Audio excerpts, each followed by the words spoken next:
Guys, welcome to my channel. This video, I told you I was going to keep you guys updated with each step along the way as far as my publishing career begins.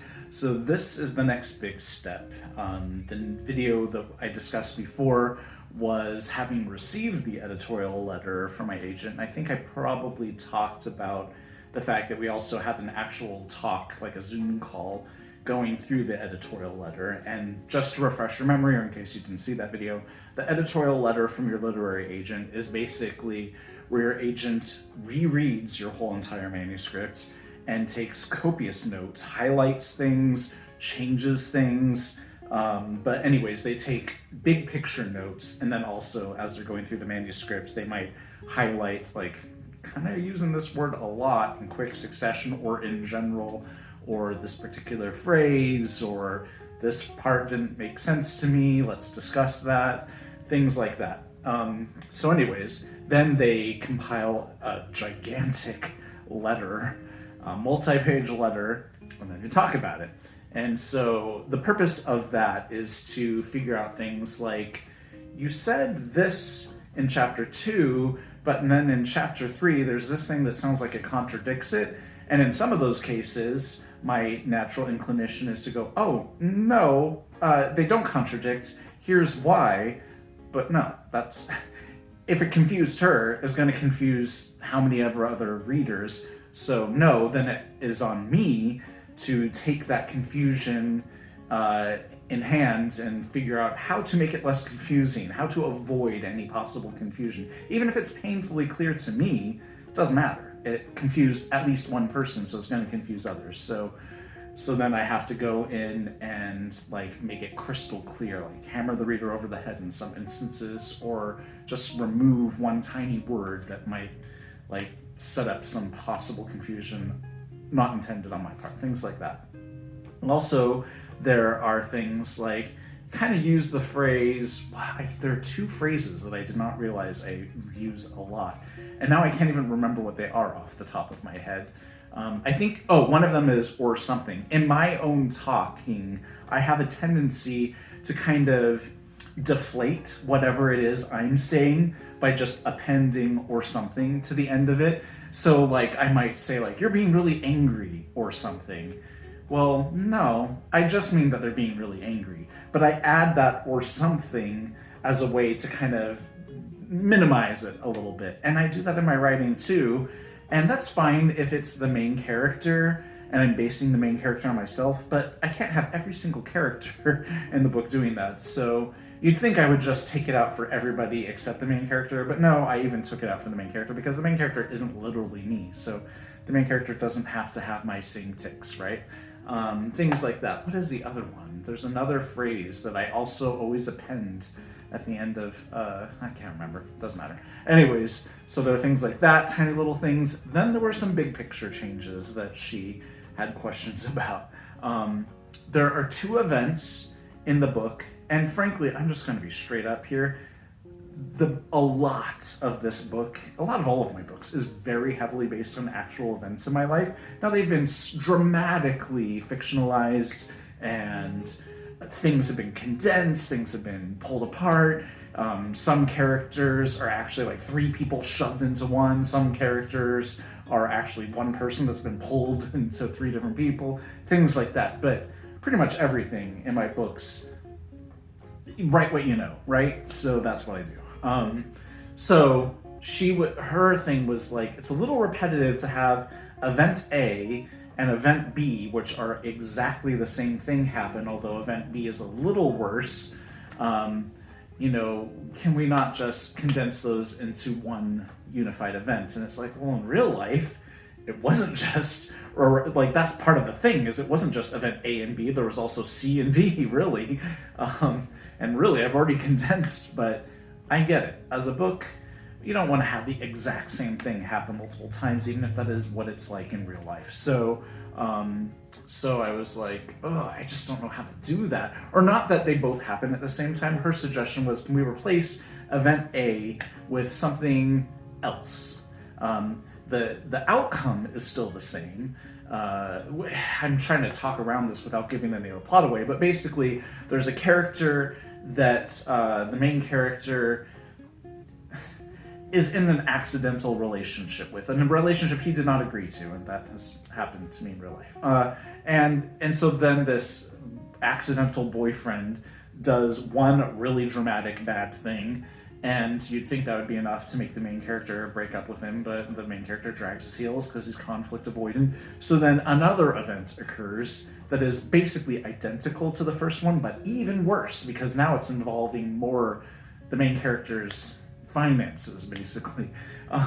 So then the main character finally breaks up with him, and so she's like, could we not just replace event 1 with something else, but still have it be that the accidental boyfriend causes some kind of like, oh geez, what, some mishap with the main character. And for the plot to work, I still need the same basic thing to happen, but just not what it is. I really can't wait till the book is out so I can just explain exactly what these things are. But anyways, the point is, I really should summarize this more instead of going into details. The point is, so I replaced it with one thing, and then something that's similar but not quite as dramatic, or actually it probably is the same thing, but that person kind of lies or misleads the main character. So the information that the reader is getting is not like, wow, this is identical to that, but we don't even really know what A is. And then when B happens, then that guy reveals like, oh, by the way, A was actually this, and the main character's like, okay, fine, I am done here. But anyways, the point is, it's not identical, so it's not the same exact 2 chapters exactly the same, basically. So I replaced that, and then I went ahead and made some other changes. She felt like the main character's 2 best friends were not very present, and that's true, especially one of them, but that one was on purpose. That's kind of part of the plot, is that kind of when people get into new relationships, they have a tendency to kind of dump their friends a little bit. So anyways, that's part of the plot, but I didn't really structure it very well to make it obvious that's part of the plot. Instead, it looked like a misstep on my part. So anyways, I restructured that, and also brought that character, that male best friend, into the beginning, a little more presence, like added a whole extra scene and stuff, and really set that up better.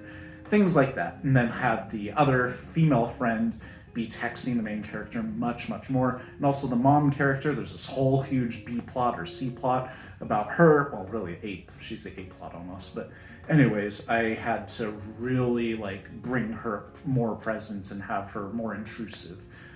So I did a whole bunch of that. And then I wrote this whole new chapter towards the end that really pays off. Because frankly, when I wrote that, I wrote it in summary, the payoff to the mom character, and that's just bad writing. Don't write the payoff to one of your major plot points in summary. That's terrible. So anyways, I brought it into presence and wrote it, and it's frankly, it made me cry when I was reading through it last night. So much, much better. Anyway, so I made all of these changes, and then I messaged her and said, okay, well, by the way, you said 3 weeks, but I think I'm gonna have it done in like 1 week. And she was like, whoa, chill. No, take your time. And in my opinion, I'm like, I am taking my time. But no, I really do need to take another look at it. And so I'm fine, I'm gonna take another look at it. And then as I'm thinking about it, I'm starting to think about the beginning. And that's another major thing that she wanted me to change is the call to action in literary terms doesn't happen until like page 20 basically. And she was like, could we get it more towards page 10? And the best I could do was I figured out a way to get it by page 14. So I changed that. And then another main change that she didn't ask for, but I started to think about was that plot event A and B that I was talking about earlier. What if I even move those closer towards the beginning of the book so that there's actually a plot negative A, plot point negative A? What if I rip out that whole chapter, and as a result, I can bring this other plot point A, the chapter that's in, and plop it down in there, and then kind of shift everything so that the plot is really like picking up pace really fast? Why not do that? And I talked to her about it, and she was like, go for it. And I was like, oh God, I'm so terrified that I'm gonna mess this up though. But I figure, doesn't matter, I've got a draft of the book as is without moving everything. And it wasn't just as simple as moving it to here, because there's all kinds of other tiny little nitty gritty stuff that happens in those chapters and information and stuff that, character arcs and all kinds of things. So it's not like I could just take the whole chapter as is and plop it in there. I had to like dissect it and take out, well, plot point A that we're talking about, I can move that there, but then I can't just move all the rest of the stuff in that chapter there. That stuff's still got to stay over here. So I've got to like a surgeon pick out these other little tiny things and like shuffle them around so they still make a nice coherent arc. And that was hell, frankly.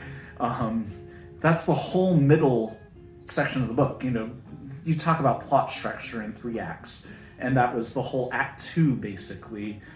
Just all kind of had to get dissected into little tiny pieces and shuffled around. You know, I couldn't just move it all at once.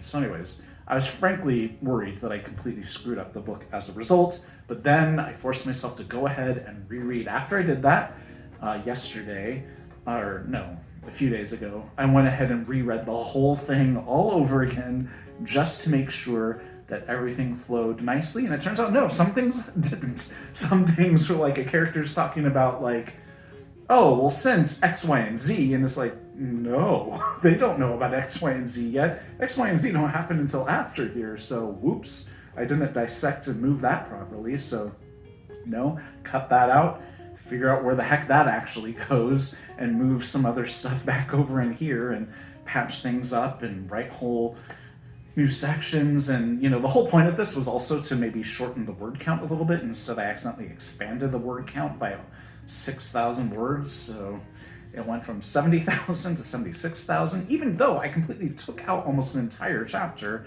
But then again, I did have to write also an entire chapter.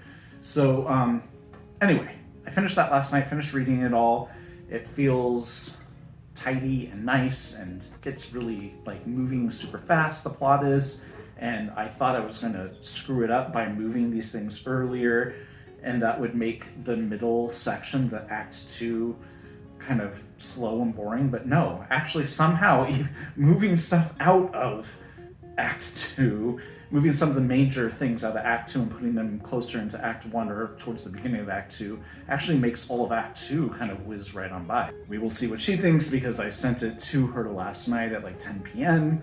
So she said, great, I'll get to it soon. So we'll see. The next step is she will read the whole manuscript all over again and take brand new notes. And this is the line editing phase, where she will say, this sentence is clunky. Let's rethink this. Or she'll come up with an idea how to reword it. Or she'll say, oh no, you slipped out of present tense into past tense, which I caught a couple times of those last night. Let's fix that word, or, you know, things like that. So anyways, our next step is line editing, which is very intensive, and I hope that goes smoothly. And then the next step after that, after I take on all those edits and I fix all that, then the next step is going out on submission, which just means that she then pitches the book to like 5 different major publishers and see what they have to say. And if none of them say anything nice, then we retool, figure out what we need to fix, and then send it out to another 5 major publishers and see what they had to say, and so on. So anyways, that's what we're doing right now. I sent it off to her. I now have just time to rest and decompress and frankly work on the current book that I had just recently started before all this started happening, so I can actually start working on my brand new thing. And anyways, that's where we're at. So I just thought I'd apprise you guys of what I've been doing and where I'm going and what's happening next. See you guys in the next video. Bye guys.